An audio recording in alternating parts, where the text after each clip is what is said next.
Assalamualaikum warahmatullahi wabarakatuh. Alhamdulillah, alhamdulillahilladzi ja'alal arda dhalulan wa amarna bi an namsi 'alaiha libahsi rizqan minhu litanawulil jannah min babi husnil khatimah. Wa innal hamdalillah nahmaduhu wa nasta'inuhu wa nastaghfiruh wa na'udzu billahi min sururi anfusina wa min sayyiati a'malina may yahdihillah fala mudilla lahu wa may yudlil fala hadiyalah. Asyhadu an la ilaha illallah wahdahu la syarikalah wa asyhadu anna Muhammadan abduhu wa rasuluh. Amma ba'du fa inna ahsanul kalamullah wa khairal huda Muhammadin sallallahu alaihi wasallam wa syarrul umuri muhdasatuha wa kullu muhdasatin bid'ah wa kullu bid'atin dhalalah wa kullu dhalalatin finnar. Ma'asyiral muslimin wal muslimat, wabil khusus sahibul bait dari keluarga Hotel Tanjung yang Allah muliakan dunia dan akhirat.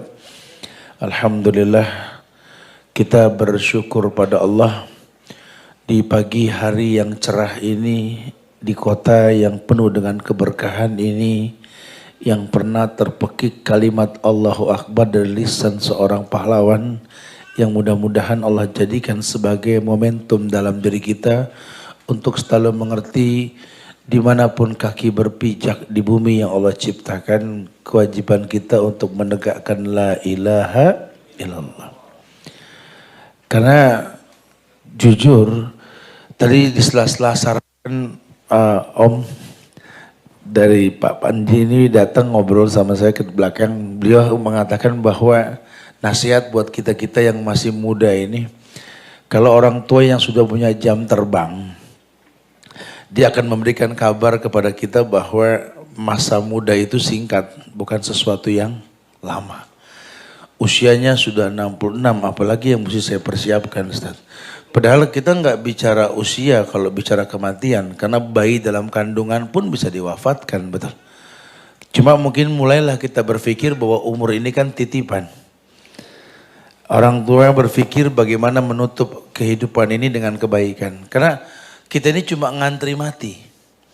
Kalau boleh jujur, kita cuma ngantri mati. Cuma banyak yang terkecoh. Banyak yang lupa bahwa kita masuk pada dua sesi kehidupan. Setelah alam rahim, alam dunia. Setelah alam dunia kita masuk ke alam barzah. Alam barzah, yaumul ba'as, bangkit kita. Berjalan menuju mahsyar. Entah berapa juta tahun jalan ke mahsyar kita. Apa yang kita bawa? Masya Allah. Wallahu alam bisawab. Kalau kebaikan yang kita bawa, maka memang sejak di dunia kita orang yang gak takut mati. Saya sampaikan dari kajian rangkaian di Surabaya kemarin bahwa dulu ulama yang bernama Salamah bin Dinar, ini orang yang mengatakan bahwa kenapa orang takut dengan yang namanya kematian. Kebanyakan di antara mereka tidak bawa bekal untuk menemui kematian. Kenapa mereka nggak ada yang takut menghadapi dunia? Karena hidupnya untuk dunia.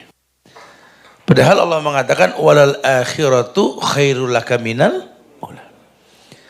Akhirat lebih mulia ketimbang dunia. Dan memang kenyataannya seperti itu. Bacalah syair-syair orang-orang hebat sebelum dia diwafatkan sama Allah. Salah satunya siapa? Semoga Allah muliakan Pak B.J. Habibie. Masya Allah. Ini orang Masya Allah super manusia yang pernah dibangkitkan di Indonesia ini. Apa yang beliau tidak miliki? Kecerdasan, karya, jasa. Cuma pada akhirnya dia mengatakan andai boleh memilih, kan kupilih ilmu akhirat ketimbang dunia. Masya Allah. Buat kita yang mungkin belum merasakan seperti yang mereka rasakan, yuk. Al-muhafazatu ala salafis salih wal jadidil aslah. Al-muhafazatu ala salafis salih wal jadidil aslah. Jadilah orang yang bisa menyimpulkan pengalaman hidup orang lain untuk diambil kebaikan buat yang akan datang. Bukan mengulang sebuah kesalahan masuk lubang 2 kali, bukan. Ya, banyak orang yang terjebak dalam kesalahan. Nah, salah satu faedah Quran itu kan seperti itu. Ketika Allah berfirman, wa kullan naqussu 'alaika min ambai rasul ma nusabbita bihi fu'adak. Allah kabarkan hikayat para nabi dan rasul dalam Quran dalam rangka diambil kesimpulan bahwa mereka manusia yang baik, soleh, diuji sama Allah dan mereka bersabar menghadapi kehidupan, sehingga inti dari kehidupan tersebut kita meninggal dalam keadaan husnul khatimah. Allah yang bilang wala tamutunna illa wa antum muslimun. Ini Allah yang nyuruh loh, wala tamutunna illa wa antum muslimun. Jangan sampai engkau diwafatkan oleh Allah kecuali dalam keadaan Islam. Nah, kalau sudah pakai bahasa diwafatkan dalam kondisi Islam, Islam yang mana gitu loh. Karena kita terlanjur tinggal di negeri yang tercinta Indonesia ini, yang Islam tuh beragam. Kita mau lihat Islam model apa di negeri kita ini ada loh. Kebayang tidak, lawang nabinya satu kok Islamnya macam-macam gitu.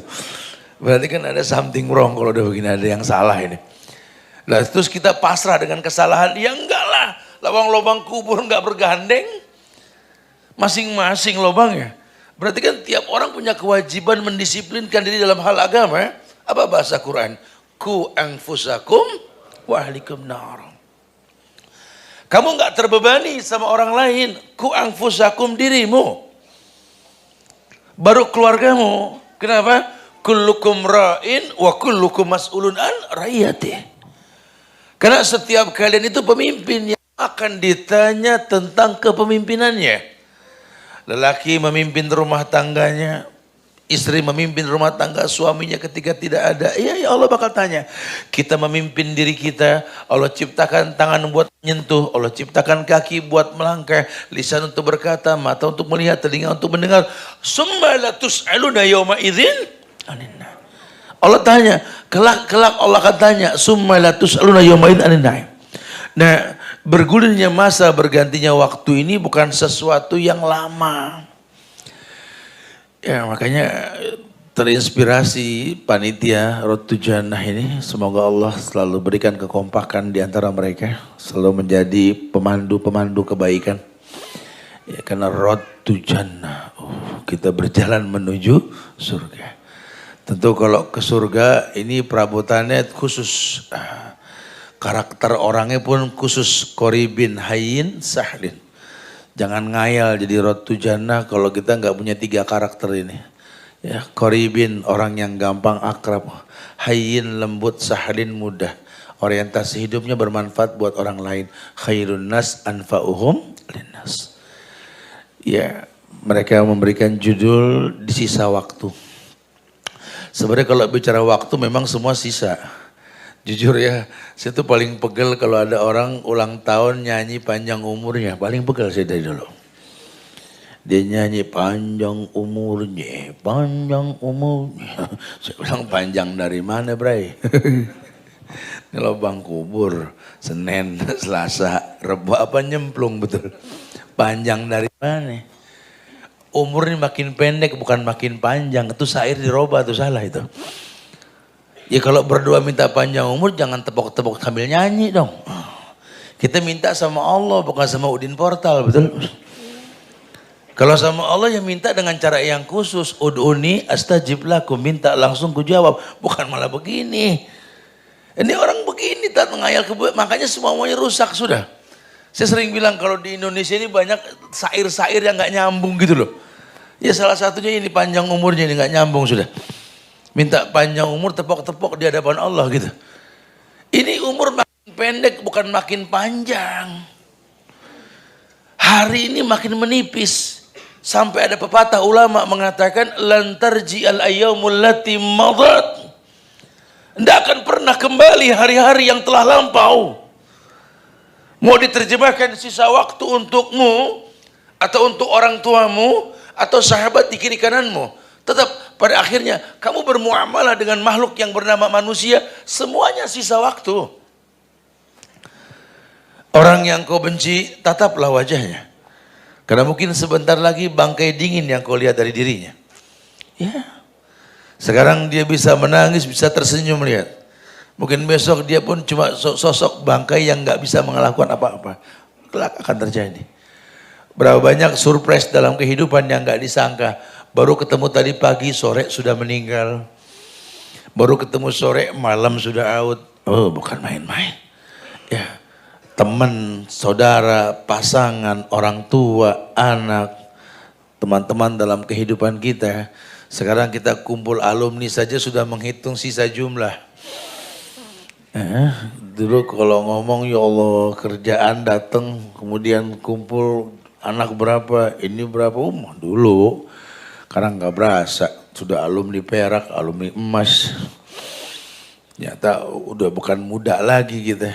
Obrolan kita juga sudah bukan merek baju, merek celana, merek sepatu, merek obat. Betul ya? Herbal. Betul lagi merek rumah sakit.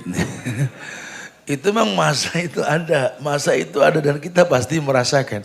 Di sisa waktu ini yang perlu kita pahami dengan ilmu bahwa kita sedang berjalan menuju Allah.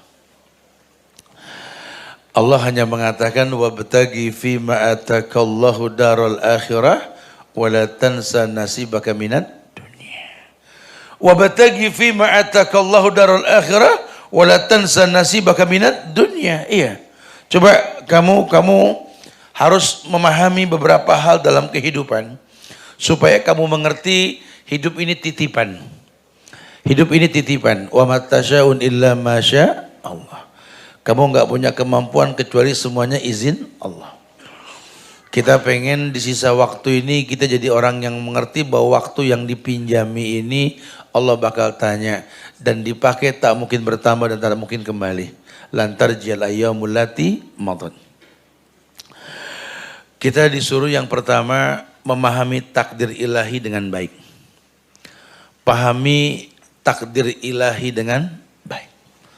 Karena kalau tidak ini urusannya ruwet. Gimana kita mau bisa menyikapi problematika hidup kalau kita nggak memahami takdir ilahi. Ada sebuah riwayat dari sahabat Abdullah bin Amr bin Al-As. Ketika dia mengatakan Nabi pernah bersabda, Kataballahu maqadiral khalaik qabla yahluqas samawati wal ard bi khamsina alfas sana. Teknik sahabat memahami takdir itu berpatokan dengan sabda Nabi yang mengatakan bahwa Allah telah takdirkan manusia ini 50.000 tahun sebelum tercipta langit dan bumi. Karena kalau nggak dijelaskan permasalahan ini, orang menganggap takdir itu dibikin bersamaan kita lahir. Ya, karena kan ada hadis yang mengatakan bahwa ketika bayi 4 bulan dalam kandungan diutus malaikat. Yuktabu bi arba'i kalimat, ditetapkan 4 takdir, bikat birizki wa ajalihi wa amalihi sakiyun aw sa'idun. Ya, ini yang kita pegang sejak lama katanya bayi 4 bulan tuh ditentukan takdirnya, betul. Tapi bukan berarti Allah tidak tuliskan sebelumnya, karena ada hadis lain yang menguatkan kataballah maqadiral khalaik qabla yaluqas samawati wal ard bi khamsina alfas sana. Jadi sebelum ditiupkan dalam kandungan ini roh, emang Allah sudah takdirkan bakal ditiupkan roh gitu loh. Ya. Asal manusia tahu, kita cuma ngejalanin, jangan ngatur Tuhan gitu loh. Ini kan salahnya kita suka ngatur Allah. Jadi kalau minta sama Allah tuh kayak Allah yang harus paham kita. Ya Allah, tolonglah aku ya Allah. Mudah-mudahan di bulan dapat 5 juta aja deh. Nyebut bilangan sama Allah. 5 juta baik menurut dia, bukan baik menurut Allah. Iya, kalau menurut Allah mungkin bisa lebih atau kurang. Bukan atur Allah. Anda tinggal bilang Allahumma rzuqna rizqan halalan. Ya Allah berikanlah rezeki yang halal. Kalau bicara jumlah bilangan Allah yang punya, bukan kita. Bukan kita, jangan salah paham. Ya hadar boleh, waspada boleh. Kayak orang bikers lah pakai motor. Perhitungan jaraknya lumayan nih, jarak tempuhnya nih Ustaz. Saya isi bensin, saya fullin sengaja. Kenapa? Supaya nggak berhenti-berhenti. Betul, namanya hadar, waspada. Malah nguntungin maling, dapat motor plus tangki penuh. Betul. Nah kan itu kan hitungan matematiknya meleset. Ya bukan salah menuhin tangki, ya bukan salah, bukan. Cuma jangan lupa itu bukan sebuah kepastian gitu. Kalau hitungan matematik betul, hitungan sosial kan beda. Saya sering bilang dengan hitungan matematik, kalau matematik 2 ayam ditambah 2 ayam sama dengan 4 ayam, betul. Tapi kalau hitungan sosial 2 ayam ditambah 1 musang sama dengan 1 ayam 1 musang, betul. Loh kok yang 2 ayam kemana? Yang 1 dimakan musang, betul ya. Sosial kan begitu, nggak ketebak. Kita nggak ketebak. Nah, kadang hidup seperti itu. Kita suruh minta sama Allah, tapi kita yakin bahwa Allah telah tentukan. Sehingga jangan pernah nggak mencontoh yang Rasul ajarkan. La yaruddul qada ila du'a. Tetap nanti ada takdir yang bisa dirubah dengan doa. Nah, makanya sejak awal tolong hubungan kita dengan Allah yang bagus supaya kita minta yang terbaik. Kalau cuma ngayal pengen punya sisa waktu yang baik sementara kita nggak tahu siapa pemilik waktu, ya cuma hayalan. Ya cuma hayalan. Berpikir sesuatu yang baik tapi nggak mengerti cara mendatangkan kebaikan, nggak bisa. Ada hukum sebab akibat, jangan bahas masalah asap kalau api nggak dimatiin. Hilangkan api, asap hilang dengan sendirinya. Jadi yang harus kita ketahui hukum sebab akibatnya. Makanya yang pertama kata ulama, kalau kamu pengen tahu bagaimana membaca kehidupan dan memanfaatkan sisa waktu yang ada, takdir dibaca dikit. Kalau ngelihat dari silsilah keluarga sih sekedar hadar saja, ini kayaknya Romana kalau keluarga saya ini umurnya panjang-panjang, boleh. Sehingga antum sengaja pengen sekolah yang tinggi karena punya target hidup yang banyak. Gak takut mati bro, temenan lagi kuliah mati. Ya mati mah urusan Allah. Cuma kalau saya yakin keluarga saya ini umurnya panjang-panjang Ustaz. Tuh boleh, ini baca takdir nih. Walaupun dia gak memastikan umurnya panjang. Cuma bolehlah sekedar membaca. Ya kalau ngeliat dari silsilah kayaknya nenek moyangku sih seorang pelaut Ustaz gitu ya. Makanya saya gak pengen main perumahan gitu loh ya. Rezeki saya di laut gitu ya. Makanya saya suka pegal sama anak, saya bilang ke laut aja gitu ya. Matre dong. Ya boleh, bukan tidak, silakan. Ini orang baca diri, ini orang baca diri. Ada sebuah tradisi yang baik di masyarakat, di dalam keluarganya ini yang membuat mereka tuh satu pemahaman. Wa amru bainahum. Keluarga kami ini tipe orang yang mungkin mobile, sibuk dengan aktivitas masing-masing. Tapi karakter keluarga kami ini suka kumpul sebulan sekali, 6 bulan sekali buat temu keluarga. Dia bikin itu, baik boleh dia baca, kondisinya begitu. Karena tiap orang beda karakter, tiap keluarga beda karakter. Likulli maqamin maqamun, wa likulli maqalin maqalan. Semua ada ciri dan karakternya. Ini orang muhasabah diri. Dia baca takdir dan dia paham. Walaupun dikembalikan ke Allah, la haula wala quwata illa billah. Cuma cara dia yang pertama betul. Dia berusaha untuk memahami takdir ilahi dengan baik. Sehingga tidak terbuang waktu dan masa di mana dia tinggal di dunia kecuali dia persiapkan buat berjumpa dengan Allah. Yang kedua, dia selalu mengadukan segala hajatnya kepada Allah lewat doa. Maksudnya gimana Ustaz? Iya, dia orang yang komunikatif. Di mana komunikasinya kepada Allah ini selalu keputusan diambil bukan menurut dia. Tapi adanya masyiahnya Allah. Sehingga tolak ukur dia itu bagaimana caranya hidup ini untuk beribadah kepada Allah. Sehingga apapun yang dia lakukan, ya ujungnya itu ibadah. Tolak ukur, dia pegang prinsip wa ma khalaqtul jinna wal insa illa liya'budun. Tidaklah aku ciptakan jin dan manusia kecuali untuk beribadah. Ini yang dia pegang. Saya pengen jadi dokter, tapi saya nggak pengen kalau nanti ada kesibukan saya sampai nggak sholat. Maka dia perdalam agama dan dia jadi dokter yang ngerti agama. Tumben Pak Dokter sholat zuhurnya 8 rakaat, dia bilang sama krunya, kita mau operasi, azan sudah berkumandang, ini operasi bisa makan waktu 6 jam ke depan. Dalam Islam itu ada namanya jama' takdim. Maka saya sengaja mentakdim zuhur dengan asar. Saya nggak mengkosor karena saya bukan safar. Cakep nih dokter, Masya Allah. Ya, cerdas. Karena jangan sampai status dokternya ini membuat dia lupa wajib sholat tetap. Karena banyak juga dokter yang nggak paham nih masalah kayak beginian. Kerja dari zuhur sampai maghrib. Nggak sholat dok, ya nggak mungkin lah. Ya, maaf ya. Jadi betul-betul dia paham nih. Makanya saya nggak mau jadi dokter saat sholat susah. Saya pengen jadi pas pampres aja, Tat. Waduh, cakep boleh.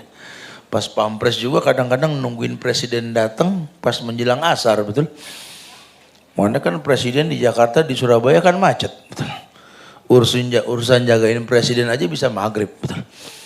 Belum sholat. Tapi kalau dia pas pampres yang cerdas apa? Dia tarik dulu asar ke zuhur, tumben. Nih dapat jatah yang nggak rutin ini, nunggu Pak Presiden datang pas ajan asar nggak mungkin sholat, mendingan tarik ke zuhur sesekali boleh. Ini cerdas.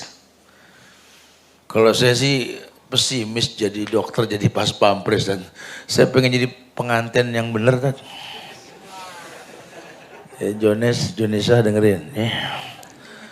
Pengantin juga harus sholat karena banyak kasus pengantin nggak sholat.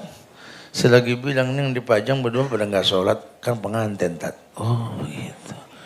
Kalau pengantin nggak sholat nggak apa-apa Tat. Betul ya. Mau melangkah hidup tapi nggak sholat gimana coba?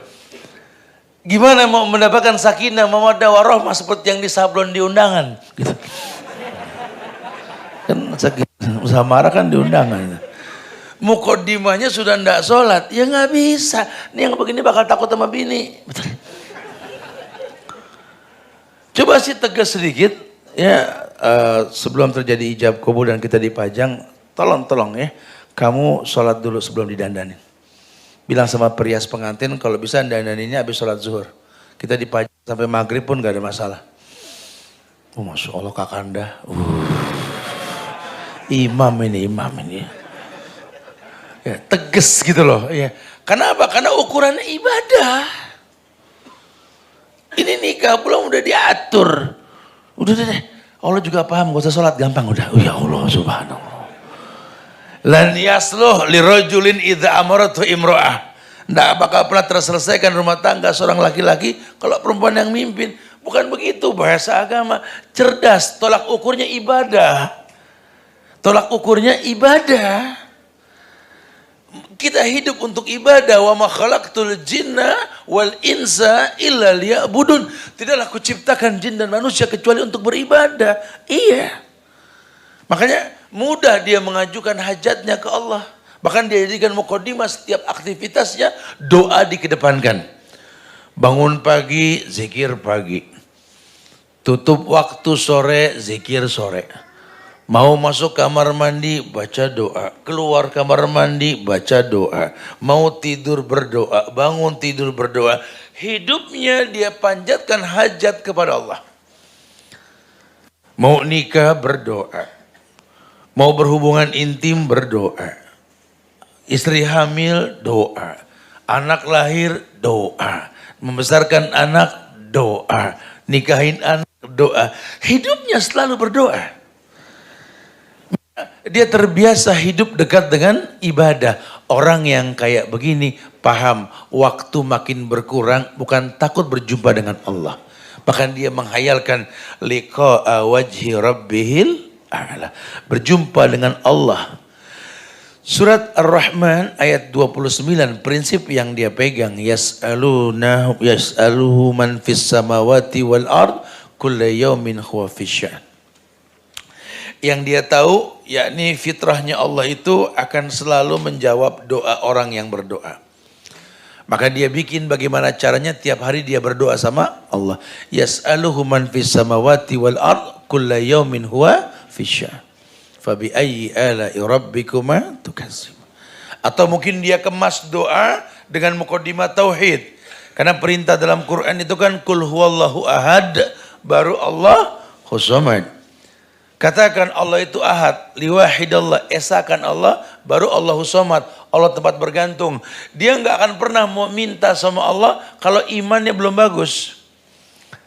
Karena banyak nanti orang berdoa sama Allah dalam kondisi iman yang berantakan. Padahal Allah perintahkan, esakan Allah, tauhidkan Allah, baru Allahu samad. Sesuatu yang diminta tanpa muqaddimah tauhid dan iman, hati-hati istidraj. Karena yang namanya al-ma'unah, itu isti'anah bisobri wassalah. Betul caranya sabar, sholat. Sabar bicara iman.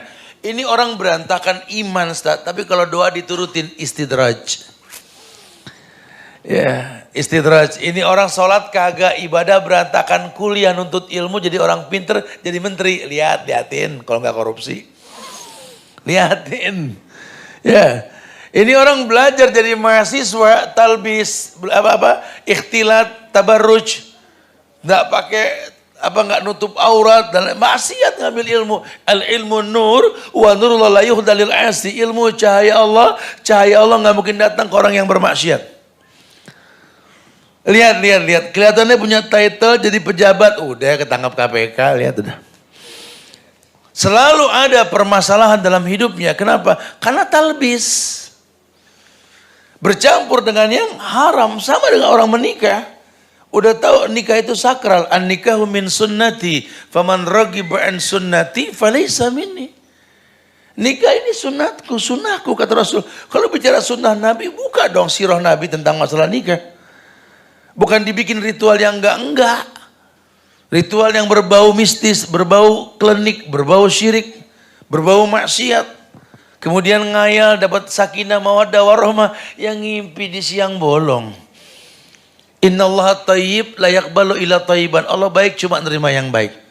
Makanya kalau kita pernah menikah dengan cara yang tidak baik, istighfar. Bertobatlah. Gugur hukum masa lalu yang kita nggak tahu hukumnya. Bukan malah membanggakan masa lalu. Lawang ini nikahnya banyak talbisnya, pantesan anak-anaknya kok sering berantem, ribut, nggak akur. Orang tuanya nggak bertobat. Ya, karena biar bagaimana tobatnya orang tua, hidayah buat anak-anaknya. Tobatnya orang tua itu hidayah buat anak-anaknya. Saya bingung, Ustaz. Padahal rumah saya samping masjid loh, Ustaz. Anak-anakku itu enggak ada yang demen sholat di masjid. Kenapa begitu, Ustaz? Ya, saya bilang kenapa? Susah diomonginnya, Ustaz. Kalau ngomong dunia pada kumpul kayak laron, betul, Ustaz. Giliran ngomong agama atu-atu kabur, Ustaz. Ngumpulin mereka terus dengan panggung musik, bukan dengan pengajian, Ustaz. Susah. Saya bingung harus bagaimana. Enggak usah bingung, tobat dari masa lalu. Dulu Anda menanam pohonnya nggak benar, tanah nggak disuburin, bibit nggak dipilih yang baik, menjaga tanamannya pun nggak dengan ilmu. Udah cuma ngandelin hujan turun, ya numbuh nih pohon mangga. Cuma kan buahnya nggak sebagus kalau dipupukin, betul? Bukan berarti terlambat, tetap bisa diberikan media baru dan tambahan pupuk bisa. Mulai muhasabah diri, lihat sebab untuk bisa paham akibat. Ini orang muhasabah diri. Dia berusaha kritisi. Saya bingung, Ustaz, kalau bicara sholat banyakkan saya kali mau Ustaz sholatnya begitu. Ngaji, ya Allah Ustaz, sampai Quran saya setahun ganti dat lecek, kebuka mulu. Tapi kok ada aja masalah. Jangan-jangan memang ujian, insya Allah ujian. Tapi kan juga mungkin saja ini merupakan azab yang Anda nggak tahu. Coba mulai muhasabah diri, apa yang kau perbuat? Jangan-jangan banyak orang kecewa dengan tingkah lakumu. Coba mulai muhasabah diri. Kamu orang yang nggak sadar, kamu manusia pasti berbuat salah. Karena kadang-kadang kita menganggap diri kita ini kayak saudaranya malaikat gitu loh. Ya Allah Ustaz, kalau anak ingat-ingat Ustaz, 2 tahun ini anak nggak pernah berdosa Ustaz. Ini yang begini nih, waduh. Nomor teleponnya minta bro. Masukin MBI. Ya nggak mungkin. Kullu bani Adam khata. Setiap anak Adam pasti punya salah. Setiap anak Adam pasti punya salah. Cuma dia nggak berasa kalau dia anak Adam berarti ini. Malaikat nggak mungkin beranak. Ya, Anda pasti berbuat salah. Makanya Nabi pertontonkan yang maksum saja 70 sampai 100 kali dia beristighfar. Karena yang namanya istighfar bukan cuma minta ampun. Penyebab datangnya kebaikan dia akan datang. Apa kata Allah dalam Quran? Ya qaumi astaghfiru rabbakum summa tubu ilaih yumatti'kum mata'an hasanan. Wahai kaumku, beristighfarlah. Karena istighfar yang kau panjatkan ke Allah, yumatti'kum mata'an hasanan, akan menjadi penyebab diberikan kehidupan yang lebih baik. Nah, kehidupan yang lebih baik kan akhirat. Walal akhiratu khairul laka minal ula. Masya Allah. Udahlah, saya nggak tahu umur sampai kapan nih. Saya pengen benar-benar punya amalan yang sering disampaikan. Kalau anak Adam itu meninggal, putus semua hubungan kecuali 3. Yang pertama, ya ini sedekahnya waktu hidup.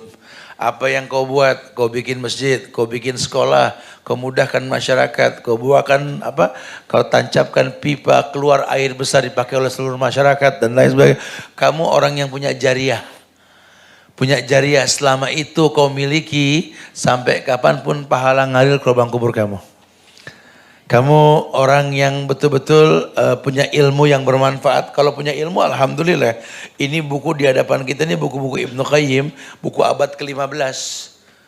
Orangnya sudah meninggal, ilmunya masih kemari, masih sampai ke mari. Iya, Masya Allah. Ilmunya masih sampai, itu namanya ilmu yuntafa'u bih. Tapi kalau memang gak ada jariah berbentuk perbuatan baik atau ilmu yang bermanfaat, ditawarkan anak yang saleh. Anak yang saleh. Siapa anak yang saleh? Anak yang memang lahir dengan cara yang saleh. Dibesarkan dengan cara yang saleh. Didoakan dengan cara yang saleh. Karena boleh jadi dulu kita nggak baik, cuma Allah akan titipkan kebaikan melalui anak-anak kita. Buat Allah nggak ada yang nggak mungkin. Abu Jahal aja penghuni neraka, anaknya penghuni sorga. Walid bin Mughirah itu penghuni neraka atau musuhnya Rasul itu. Walid bin Mughirah. Anaknya pahlawan Islam penghuni sorga, Khalid bin Walid. Ya. Ummu Mus'ab, ya, ibunya Mus'ab bin Umair, perempuan yang betul-betul buruk perangai. Tapi Allah lahirkan anak mulia penghuni sorga yang namanya Mus'ab bin Umair. Masya Allah. Pahlawan dalam perang Uhud. Banyak, bukan tidak. Sekarang, karena dunia ini alam kemungkinan. Saya sering sampaikan dengan bahasa yang mudah bahwa sorga ini milik Allah. Untungnya sorga milik Allah. Tuh di situ kita beruntung punya Allah tuh. Sorga ini milik Allah. Kenapa? Karena kalau sorga ini milik Allah, syarat masuk sorga Allah yang kasih, bukan kita yang kasih. Ada orang dimasukin sorga sama Allah, Allah jadikan dulu dia Nabi dan Rasul. Nggak bisa masuk sorga kalau nggak jadi Nabi dan Rasul. Ya. Tapi kan kita udah nggak kebagian kuota, Zat. Emang. Udah selesai Nabi dan Rasul. La Nabi ya ba'di, dan Nabi lagi setelah Rasul. Ya. Tapi ada juga yang dijadikan penghuni sorga dengan cara dijadikan sahabat Rasul. Nggak jadi Nabi, cuma sahabat. Ya. Sama tak, nggak kebagian juga kuota gitu ya. Perempuan jadi bini Rasul, ya nasib dah, betul ya. Tapi juga ada orang yang mungkin gak berjumpa dengan Rasul jadi penghuni sorga. Siapa? Siapa? Tabi'in. Ya. Orang-orang mulia yang pernah hidup mengikuti Rasul. Lihat. Ada juga orang yang masuk sorga baru mau tobat, meninggal di tengah jalan. Itu orang yang membunuh 100 orang itu. Malaikat bingung nih, kemana nih orang, mau tobat keburu mati. Kata Allah, ukur lebih dekat ke tempat tobat atau ke tempat maksiat. Ke tempat tobat ya Allah. Adkhilhul jannah, masukkan dia ke surga. Ini orang belum jadi nabi, nggak jadi rasul, banyakkan dosa dalam hidupnya. Tapi ketika dia mau tobat, dia meninggal, lebih dekat ke tempat tobat ketimbang tempat maksiat. Masukkan dia ke surga. Itu enaknya Allah tuh. Perempuan berzina seumur hidup, menjual diri, dia bertobat di akhir hayatnya. Orang jijik dengan tobat dia, bekas maksiat, pelaku maksiat. Kebaikan dia cuma diterima oleh seekor anjing yang kehausan. Gara-gara ngasih minum anjing yang kehausan, Masya Allah, Allah masukkan dia ke surga. Coba, apa kita beli anjing aja ntar? Ya nggak usah begitu. Ya nggak begitu bahasanya. Ya. Memang kadang-kadang begitu. Abu Hurairah begitu, dalam mimpinya dia dimasukkan ke surga oleh Allah. Kemudian ada yang bertanya, apa yang membuat engkau masuk ke surga wahai Abdurrahman bin Sakhar? Kata dia, mungkin ibadah yang kulakukan lah. Puasaku, sholatku tidak, ilmu yang kumiliki tidak, hadis yang kuhafal tidak. Ingat gak engkau ketika di Baqi' Gorqot? Baqi' Gorqot itu daerah Baqi Madinah. Ingat gak engkau di Baqi' Gorqot? Kau pernah menolong seekor kucing yang kehujanan. Maka kau dikatakan Abu Hurairah. Masya Allah. Karena itu kau masuk surga. Subhanallah. Karena itu kau masuk surga. Ya.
Bismillah. Iya. Maka dia mengadukan segala hajatnya kepada Allah. Dan dia meminta terbaik kepada Allah. Walaupun memang dia sadar seperti yang dikatakan Rasulullah SAW dari sahabat Abu Sa'id Al-Khudri.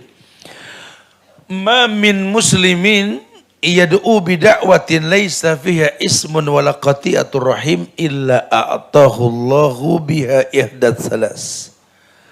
Kata Rasul, tidaklah seorang muslim memanjatkan doa kepada Allah, maka yang terjadi satu di antara tiga kemungkinan. Yang pertama, yakni imma an tu'ajjala lahu da'watuhu. Imma an tu'ajjala lahu da'watuhu. Kemungkinan yang pertama, Allah akan jawab doa yang dia panjatkan. Langsung tu'ajjil. Cepat. Jadi optimis kalau minta dijawab langsung. Cuma biasanya kalau yang begini ini kemasan doanya itu memang yang dibutuhkan bukan yang diinginkan. Kadang-kadang kita belum minta bisa keturutan karena memang kita butuh bukan pengen. Ya Allah, ngeliat anak-anak perempuan naik angkot, naik bis begini, campur dengan yang bukan mahram, ya Allah. Andai punya kendaraan bermotor, ini bisa nganter mereka, ya Allah. Biasanya cepat tuh. Karena memang dia butuh. Ya Allah, ngeliat anak masih kecil-kecil gini, ya Allah, gak tahu ke depan seperti apa. Yang bisa menyiapkan maklum buat mereka, saya orang tuanya, ya Allah. Tapi sakit-sakitan kayak begini, pengen jadi sehatnya, ya Allah. Sehat. Kenapa? Karena dia minta sesuatu yang memang dibutuhkan, bukan cuma sekedar diinginkan. Cerdas. Ya Allah, kedepannya seperti apa Indonesia ya Allah. Kalau di atas koruptor ini Masya Allah. Kalau di sebuah negeri kita melaporkan keburukan malah yang melapor ditangkap berarti kan sudah keburukan yang menguasainya. Ya Allah, ini kalau umur saya sampai besok anak dengan siapa ke depan ya Allah. Jaga negeri ini ya Allah. Jangan sampai berpecah belah ya Allah. Semoga anak bangsa selalu akur ke depannya ya Allah. Dijabah. Artinya yang memang dia panjatkan, yang memang dia butuhkan. Bukan cuma sekedar ingin. Ya Allah, pengen betul-betul menatap pemandangan paling indah di muka bumi ini. Allah, menatap Ka'bah, menatap wajah orang tua. Mumpung mereka masih ada.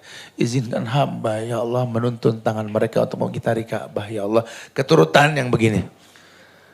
Bukan buat petang-tang, beting-ting, beteng-teng, betong-tong ya Allah. Pengen banget haji.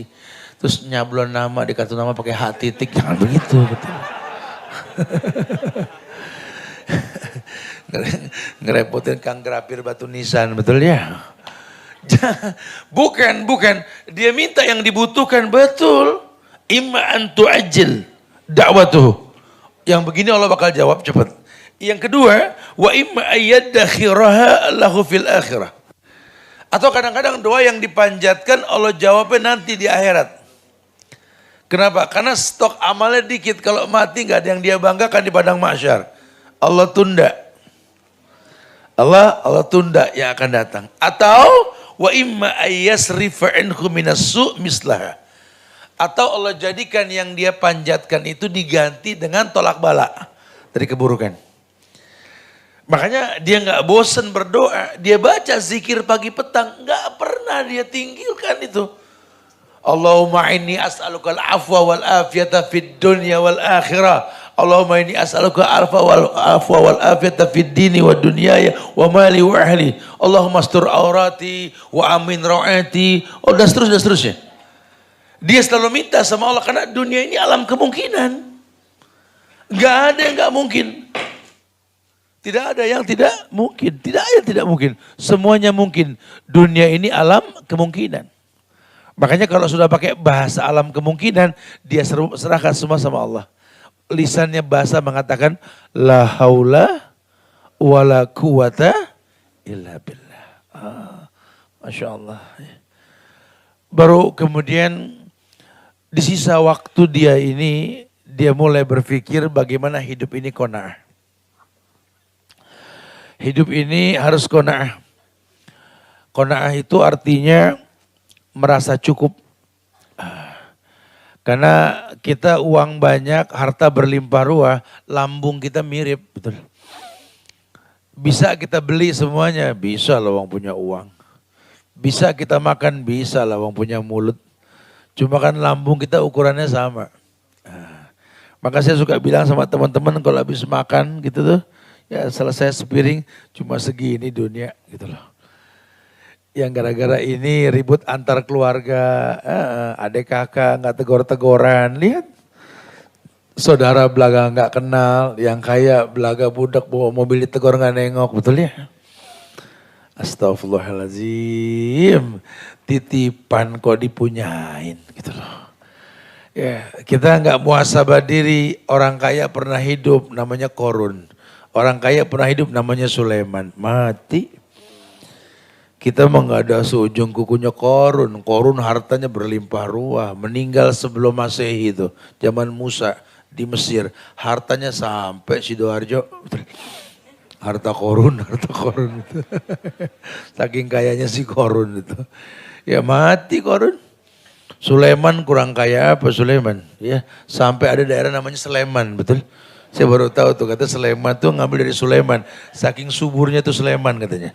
Saking kayanya Sleman dinamanya Sleman. Ini orang Sleman yang ngomong. Wallahu alam. Saking pengen dianggap kayak Sulaiman gitu loh. Emang Sulaiman kaya bro, kayanya Masya Allah. Saking kayanya dia bisa bangun istana lebih cepat dari kedipan mata. Udah developer mah udah gak usah ngayal, gak bakal bisa dah. Lawang mandornya Iprit, betul ya? Emang kaya, Sulaiman bisa bayar Iprit. Masya Allah. Kaya betul-betul. Sulaiman punya taman dalam istananya itu, kerikil-kerikil yang diinjak di taman tersebut. Waduh, itu batu-batu akik mahal itu. Ada mira delima, intan berlian, mutiara, bacan, udah black opal, red borneo. Kang Batu mana Kang Batu? Yang kita pakai satu sombongnya satu komplek ya. Sama Sulaiman diinjak-injak tuh. Kaya Sulaiman. Tapi kan Sulaiman mati betul. Sulaiman mati. Kalau bukan kena rayap yang makan tongkatnya, nggak ada yang tahu Sulaiman mati. Orang kaya mati. Matinya mirip. Gitu loh. Inna ruh idha kubido tabi'ahul basar kata Nabi. Ruh kalau dicabut mata yang ngikut. Selesai, mirip. Oh kalau orang kaya mati lagi ngelamun. Enggak sama. Orang kaya beda tat. Kurung batangnya pakai remote. Enggak dari mana sih bismillah Allahu akbar. Bismillah alhamdulillah Rasulillah. Tuh sama. Oh dia orang kaya tat. Kuburannya beda tat. Yang pakai hil-hil no kata itu. Yang ada di bukit-bukit tuh orang kaya tat. Malaikatnya pakai dasi kupu-kupu tat. Ya. Yang nggak ada beda sama. Kain kafannya mirip, lubangnya sama. Dunia ini cuma mainan. Kita cuma dititipin mainan. Dititipin rumah, dititipin mobil, motor. Cuma dititipin. Yang jadi masalah buat kita ini dititipin munyain. Sampai akhirnya gara-gara titipan kita nggak ibadah. Itu kita. Gara-gara mobil mewah, tinggal ke salon mobil mulu. Sampai tipis catnya, betul-betul. Digosok mulu. Gara-gara motor mewah, sampai kita lupa sholat. Gara-gara rumah yang mewah, Masya Allah tinggal sombong mulu tiap hari. Nyebrang jalan ngelihat ngadep, balik lagi nyebrang. Innalillah. Itu pakai orang keder. Mobil banyak, kendaraan banyak, bahan bakar penuh. Supir tinggal nyuruh, dia bawa juga bisa. Tiap pagi telok pinggang liatin pagar. Kemana ya? Ya Allah kemana? Mobil ada, motor ada kemana? Kemana kek? Ini orang keder nih. Rumah sempit bingung digedein, tetap sempit. Miring lewat gerasi mobil muluan. Dia pikir mayitnya naik mobil kali ntar. Lihat, ini orang keder ini. Orang bingung, orang langleng ini. Kawin sama perempuan yang langleng juga sama. Belanja bulu hobinya Masya Allah. Nggak boleh dapat info si Saleh, dikejar si Saleh, betul ya? Diudak, mana si Saleh, mana gitu. Itu lemari kotak jadi melembung elip, dipenuhin tuh barang semua. Yang masih pakai bandrol aja belum kepake banyak, udah beli lagi yang baru. Beli bukan kebutuhan. Ya Allah mama beli baju lagi mah. Kan itu belum dipakai. Apa kenapa mau beli lagi ngapain? Kalau ini lain, ini lucu. Loh. Beli baju karena lucu. Emang pelawak lucu. Ini orang lupa diri sudah. Iya, waduh belanjanya lain, masaknya lain, yang ditaruh kulkas lain, online-nya beda. Ini orang hobi masak ya innalillah. Oke orang keder buka kulkas lihat semuanya ada. Telok pinggang, masak apa ya Allah. Yang didinginin semalam belum diangetin aja masih banyak. Ini sayur yang belum diolah masih banyak. Tuh lihat daun bawang pada bakar, betul. Cabai pada peot keriting no lihat. Ikan pada salah bantal kedinginan nunggu ditegor lihat tuh. Ini belum, ini sudah mesen lagi. Ini orang Masya Allah. Turunannya keder semua. Makanan banyak bingung makan apa ya. Semuanya orang keder nih sekeluarga. Ya karena dia nggak tahu hidup ini singkat. Sisa waktu terbuang percuma. Yang pastikan maut. Lau ta'lamu ma'lamu ladahiktum qalilan labakaitum kasiran, kata Rasul. Kamu. Kalau kamu tahu yang aku ketahui, kamu sedikit tertawa banyak menangis.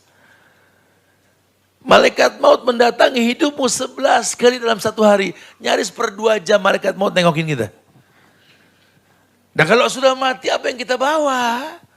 Nggak cukup takziah kemarin, lihat orang kaya mati, lihat orang miskin mati, lihat. Semua manusia pasti mati, lihat. Apa yang dia bawa?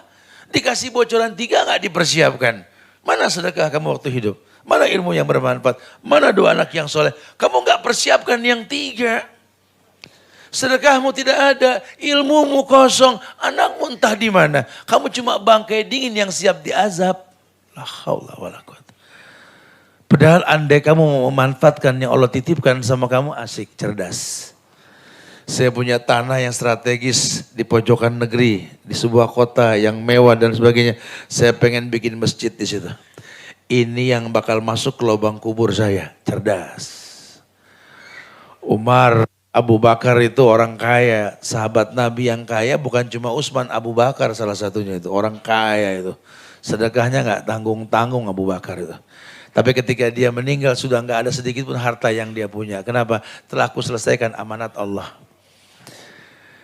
Dia bikin jariah yang banyak. Kenapa? Karena cuma titipan. Padahal kalau dititipin nggak munyain, diarahkan kepada yang baik, ma'anfaqtum min syai'in fahuwa yukhlifu.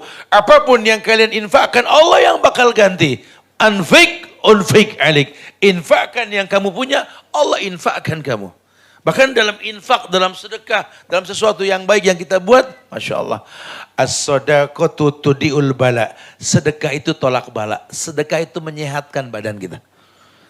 Kita kalau sudah mulai badannya merentek, kurang asik, ini itu ya, sedekah deh. Orang suka bilang, Tat nggak capek, Tat jalan mulai, ya capek, masa nggak capek. Tapi menyehatkan, karena yang kami mampu cuma sedekah ilmu saat ini. Oh, nggak usah ada kata lelah. Karena kita nggak tahu umur sampai kapan, betul? Iya. Khawatir tingkat tinggi Khalid bin Walid saking hobinya perang.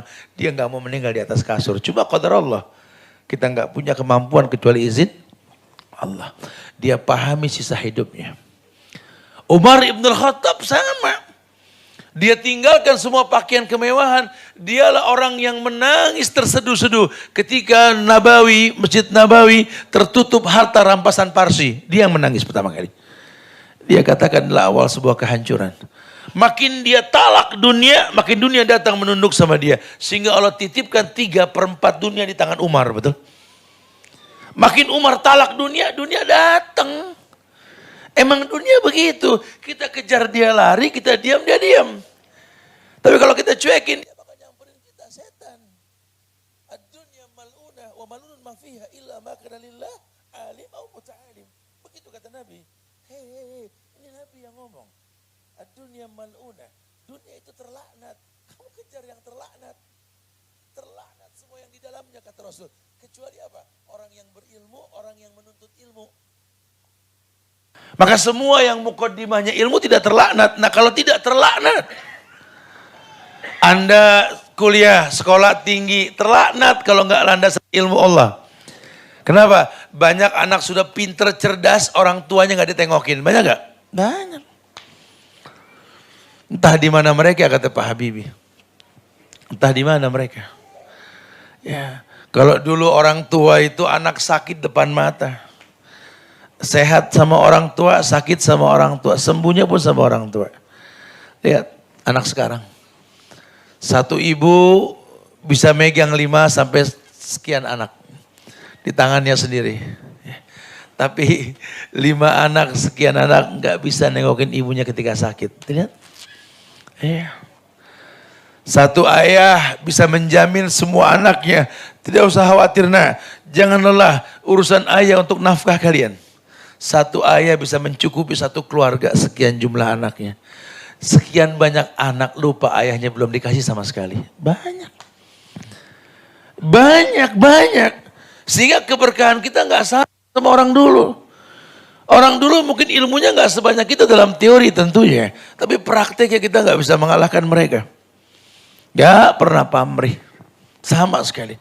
Yang mereka tahu hidup ini bermanfaat buat banyak orang. Mereka seperti petani yang siap kotor-kotoran buat orang mengunyah nasi. Iya, Masya Allah. Dia muhasabah diri, para sahabat semua begitu. Coba muhasabah diri. Banyak istilah pahlawan tanpa jasa di negeri kita.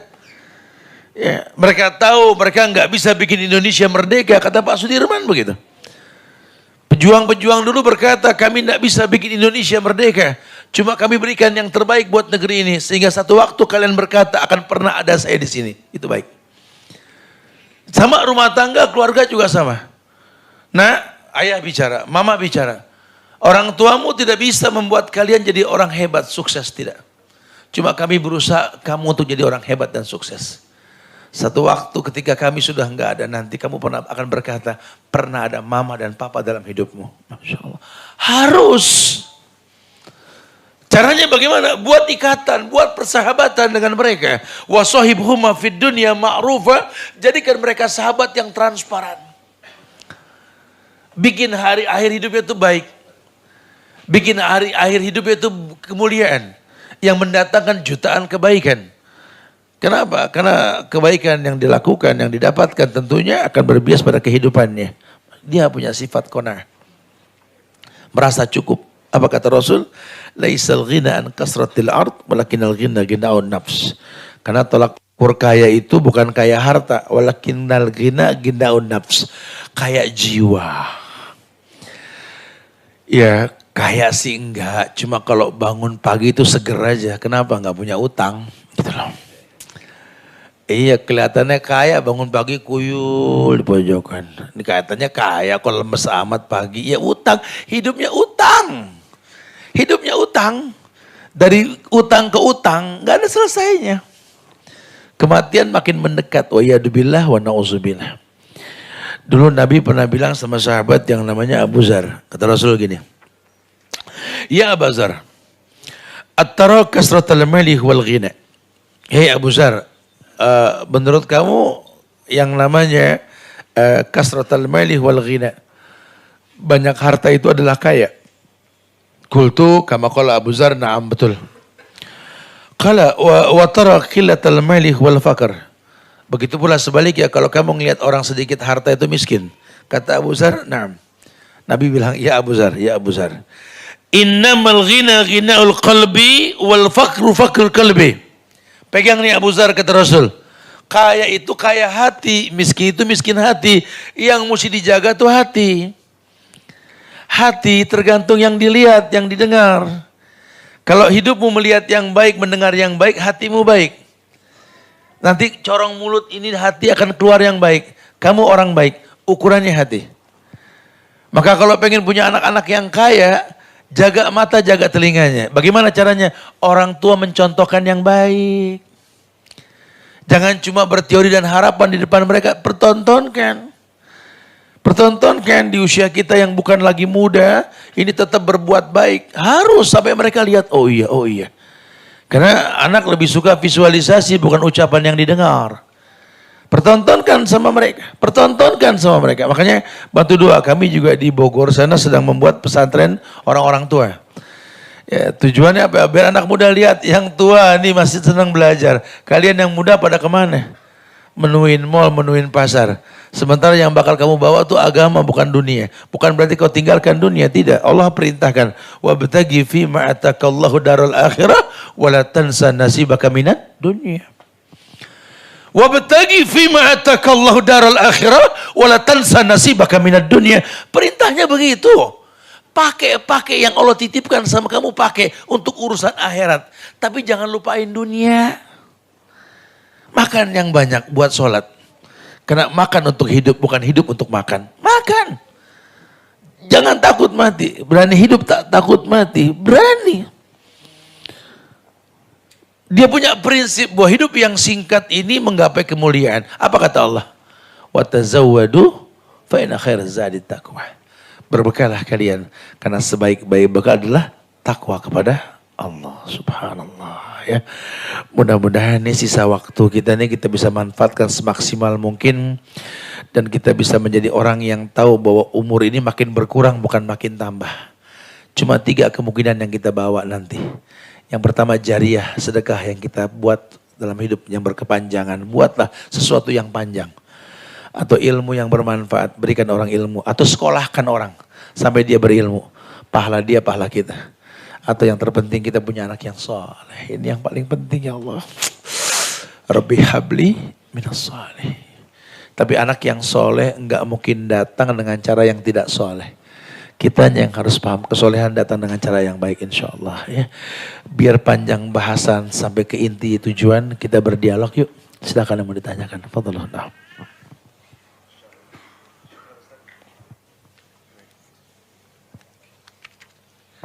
Baik, demikian terima kasih Ustadz atas penyampaian yang telah Ustadz sampaikan dan seperti yang telah Ustadz sampaikan tadi, kini tiba saatnya bagi kita untuk bersoal jawab.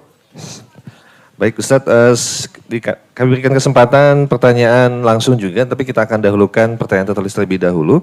Ustadz mohon izin ada pertanyaan dari akhwat atau ibu-ibu di belakang. Ustadz mohon izin bertanya, bagaimana cara menyeimbangkan rasa taubat, rasa takut dan harap Ustadz dalam menyikapi kematian? Karena terkadang di pikiran tuh sangat takut menghadapi kematian, takut dengan dosa-dosa yang tidak ada jaminan kita untuk diampuni. Mohon nasihatnya Ustadz. Ya, ini banyak diungkap dalam bentuk syair-syairan anak muda nih. Ya, andai dia tahu kematian, dia akan mempersiapkan kematian. Cuma kan nggak ada yang tahu kalau kematian datang kapan. Ya. Siapa sih yang berani menghadapi kematian sampai dikatakan kafabil mautin nasihah? Cukup maut sebagai nasihat. Kata Nabi, aksiru zikra hadimil ladah. Coba dia perbanyak mengingat zat yang menyetop kenikmatan malaikat maut maksudnya. Hukum asalnya orang takut mati. Tapi banyak ulama menyimpulkan ketakutan tersebut karena nggak ada persiapan. Dari Jakarta kita bisa sering lihat tuh orang yang pulang kampung kalau H-7 tuh. Yang pulang kampung ke daerah-daerah. Itu orang kalau sudah pulang kampung, Masya Allah, yang dibawa innalillah. Dalam mobil lain, atas mobil yang diikat beda, yang diiringi sama ojek online-nya beda. Sampai kita bilang, Masya Allah pada mau kemana? Pulang kampung Tad. Oh, Masya Allah. Ini banyak bener bawaannya, takut kurang. Begitu bahasanya. Lo emang gak balik lagi? Ya balik Tad. Nanti plus 7 balik. Cuma sepekan doang perabotannya sampai segini banyak, takut kurang. Ini kita bakal balik ke Allah yang tak berapa lama perjalanannya yang gak kembali lagi. Apa yang kita bawa? Sholat aja kalau lagi mood, betul? Quran lupa naro. Terus besok kita ngadep Allah bawa apa? Tekor, muflis kita. Kita bukan qais. Mendana nafsa wa amila lima batal maut. Kita bukan orang yang cerdas, yang mempersiapkan hidup untuk kematian. Itu kita permasalahannya. Lupa Amsal pulang kampung, kita lupa. Lihat orang pulang kampung yang cuma sepekan saja banyak bawaan karena takut kurang. Kita nggak sadar kita sedang pulang kampung. Ngadep Allah. Apa yang kita bakal katakan sama Allah nanti, itu tangan dipakai buat apa, itu kaki, mata, telinga, apa. Berapa orang baik yang kau miliki, berapa orang jahat karena kamu. Coba mulai muhasabah diri. Aduh, kalau ingat kayak gini kita malu sama Allah ya. Allahu'alam. Nah. Baik Ustadz, terima kasih atas jawabannya. Dan selanjutnya, pertanyaan berikutnya masih dari akhwat Ustadz. Assalamualaikum warahmatullahi wabarakatuh. Waalaikumsalam warahmatullahi wabarakatuh. Ustadz, saya mau bertanya tentang masa lalu saya Ustadz. Bagaimana status pernikahan saya jikalau dahulu saya menikah qadarullah dalam keadaan hamil dan yang menikahi saya adalah ayah dari anak yang saya kandung. Mohon nasihat dan doanya Ustadz. Tayyib, nikahnya sah insya Allah selama memang rukun syarat nikahnya ada. Ya. Cuma memang dalam Islam ini perwalian. Perwalian merujuk kepada pemilik kasur. Al-walad lil firas kata Nabi. Anak itu milik si pemilik kasur. Ya karena memang dia hamil belum dimiliki sama orang, belum ada pernikahan. Maka kalau anak perempuan nanti nikah, ya wali hakim yang menikahinya, bukan ayahnya yang menghamili ibunya dulu. Pernikahannya sah jika betul. Bahkan Abu Bakar dan Umar itu sangat menyarankan sekali menikahkan orang yang hamil di luar nikah dengan orang yang menghamili. Wallahu a'lam bishawab. Nah, baik, silakan ada pertanyaan langsung dari Ikhwan atau Brothers? Baik, kalau belum ada kami kembali ke pertanyaan tertulis Ustadz. Assalamualaikum warahmatullahi wabarakatuh. Waalaikumsalam. Ustadz, saya mau bertanya bagaimana jika di sisa usia orang tua saya yang sudah sepuh, qadar Allah belum mendapatkan hidayah Ustadz. Selain mendoakan, apa yang harus saya lakukan sebagai anak? Mohon nasihatnya Ustadz. Tayyib. Idza ra'a minkum munkaran falyughayyir bi yadi fa in lam yastati fa bi lisani fa in lam yastati fa bi qalbi wa dzalika adhaful iman. Kita enggak terbebani dengan PR kehidupan. Kita hanya disuruh mengambil kesempatan berbuat baik. Kamu punya orang tua, berbuat baik. Bagaimana caranya berbakti? Doakan dia. Karena yang orang tuanya nggak baik bukan cuma kamu. Nabi Ibrahim juga nggak baik orang tuanya, betul. Tukang bikin patung sampai anaknya dibakar. Dan banyak orang-orang soleh diuji sama orang tua. Mumpung kamu masih punya orang tua dan kamu mampu berbakti, berbaktilah. Orang tua saya belum dapat hidayah, Ustaz. Ya ajarkan hidayah. Antum yang harus tahu, walladzina jahadu fina lanahdiyannahum subulana, kata Allah. Hidayah akan Allah berikan sama orang yang semangat dalam beragama. Bisa gak kamu membuat orang tua kamu semangat dalam beragama? Ya kamunya harus ajak dia ngaji di tempat yang asik. Habis ngaji ajak jajan, bikin seneng. Sampai dia tuh pengen, nak kapan ngaji lagi gitu loh. Ini jalan ngaji berantem, berdebat di jalan. Lama-lama ngaji lagi, ogah begitu ya. Kitanya nggak bisa bikin asik gitu lah. Banyak nggak usah ke orang tua, antar teman begitu. Ente pengen orang teman ente dapat hidayah, tapi cara ngajaknya nggak asik, ya nggak bisa. Bahasa Allah tadi, walladzina jahadu fina lanahdiyannahum subulana. Orang yang bersungguh-sungguh di jalan kami, kan kuberikan hidayah. Berarti kan job kita apa? Bikin orang bersungguh-sungguh. Gimana caranya? Tahabu. Jangan pelit sama hadiah. Dalam dakwah, apalagi sama orang tua.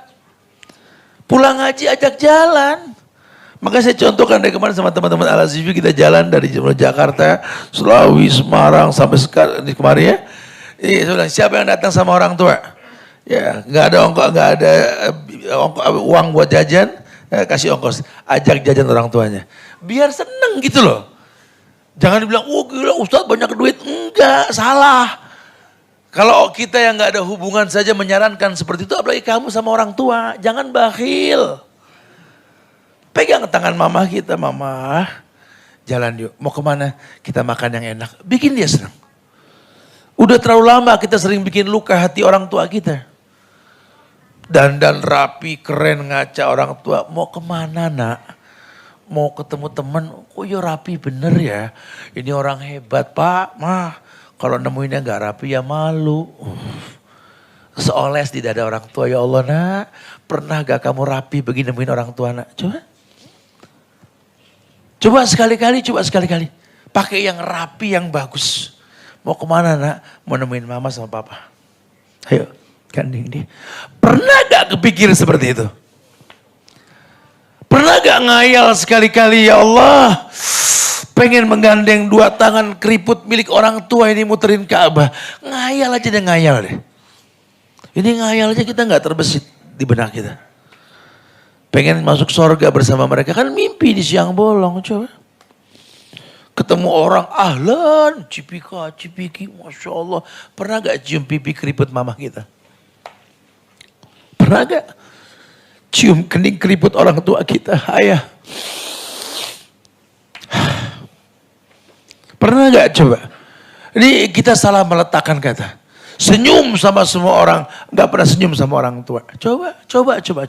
Sementara kita tahu mereka sisa waktu.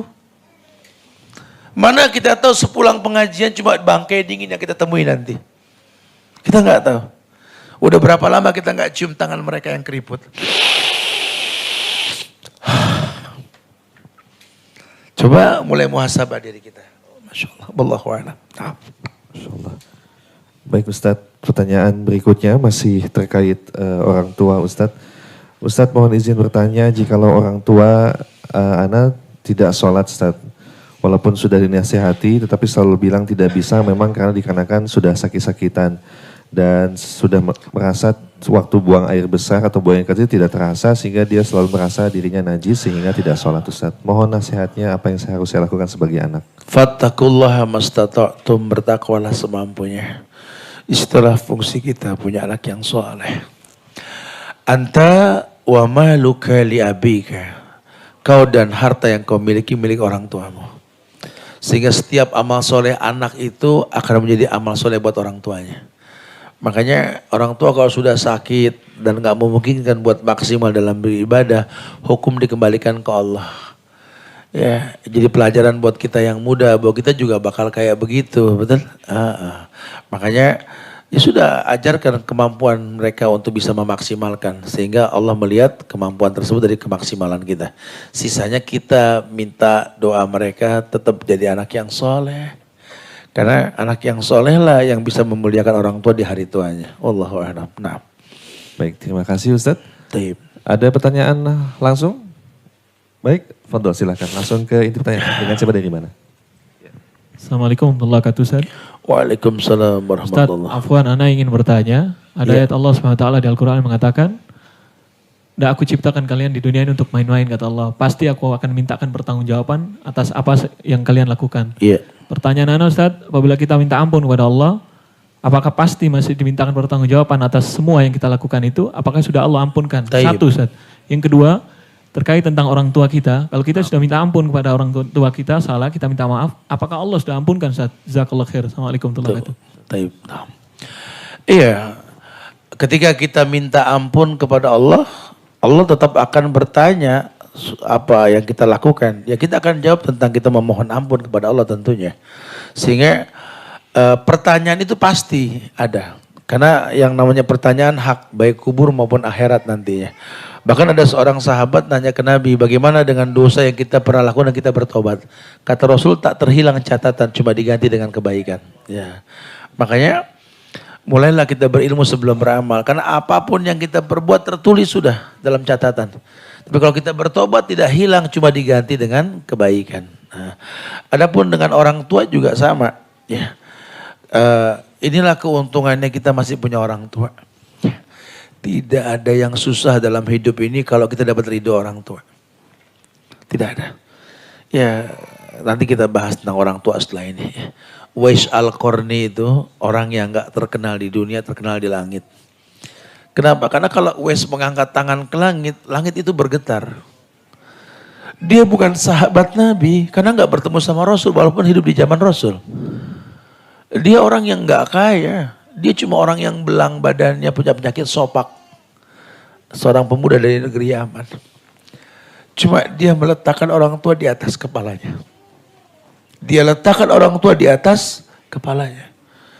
Yang dia tahu hidup ini berbakti. Sehingga Allah jamin sorga buat Uwais. Kenapa? Ridho orang tuanya. Tegak hadis yang mengatakan, ridallah fi ridal walidain wa sukhtullah fi sukhtil walidain. Ridhonya Allah di ridho orang tua, murkanya juga sama. Makanya perintahnya apa? Wasahibhuma fid dunya ma'rufah. Jadikan orang tuamu sahabat. Kita pengen sukses sama orang tua ribut terus, gimana sih? Ya habis dia ngeselin, kamu lebih ngeselin dulu.